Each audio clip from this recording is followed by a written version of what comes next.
کے بارے میں اللہ پاک نے فرمایا والفجر وليال عشر والشفع والوتر والليل إذا يسر هل في ذلك قسم لذي حجر۔ اللہ رب العزت نے ان 10 دنوں اور 10 راتوں کا قسم اٹھایا،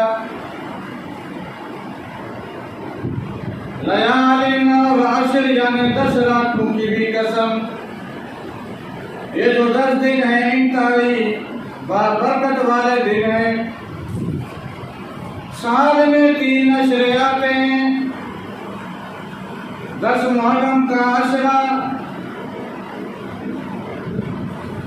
رمضان مبارک کا آخری عشرہ، ذوالحج کا پہلا عشرہ۔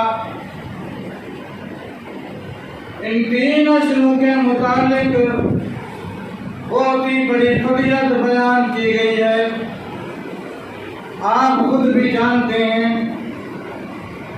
محرم کے 10 دن کی کیا اہمیت ہے، رمضان مبارک کے آخری 10 جو دن ہیں ان کی کیا اہمیت ہے، ذوالحج کے پہلا جو عشرہ یعنی پہلے 10 دن ان کی کیا اہمیت ہے۔ اللہ پاک نے فرمایا وَإِذِ ابْتَلَىٰ إِبْرَاهِيمَ رَبُّهُ بِكَلِمَاتٍ فَأَتَمَّهُنَّ۔ جب میں نے آزمانا چاہا، اللہ پاک فرما رہے ہیں ابراہیم ربہ بکلمات فاتمہن، جب میں نے آزمایا ابراہیم کو جو میں نے شرائط رکھی، جو بھی آزمائش رکھی تھی، فاتمہن، ابراہیم نے اسی آزمائش کو، اس امتحان کو فاتمہن پورا کر کے دکھایا۔ قال انی جاعلک للناس اماما، اللہ پاک نے فرمایا میں نے امام بھی بنا دیا، نبی کے ساتھ ساتھ امام بھی بنا دیا گیا۔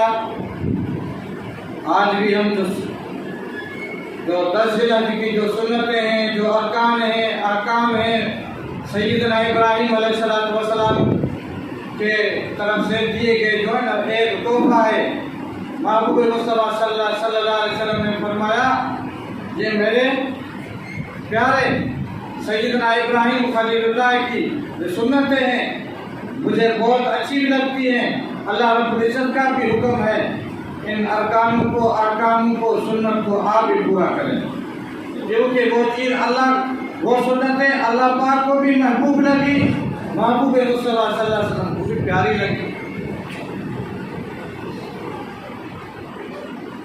انہی 10 دنوں کے اندر سیدنا آدم علیہ السلام کی توبہ قبول ہوئی تھی۔ انہی دنوں میں سیدنا ابراہیم خلیل اللہ کو آگ سے بھی باحفاظت نکالا گیا۔ انہی 10 دنوں میں سیدنا اسماعیل کو ذبیح اللہ کا بھی لقب انہی 10 دنوں میں ملا تھا۔ جب ربی حکم ہوا سیدنا اسماعیل کو آپ راہ خدا میں قربان کر دیں، اس کی تفصیل انشاءاللہ زندگی رہی تو اگلے جمعے کو میں بیان کروں گا۔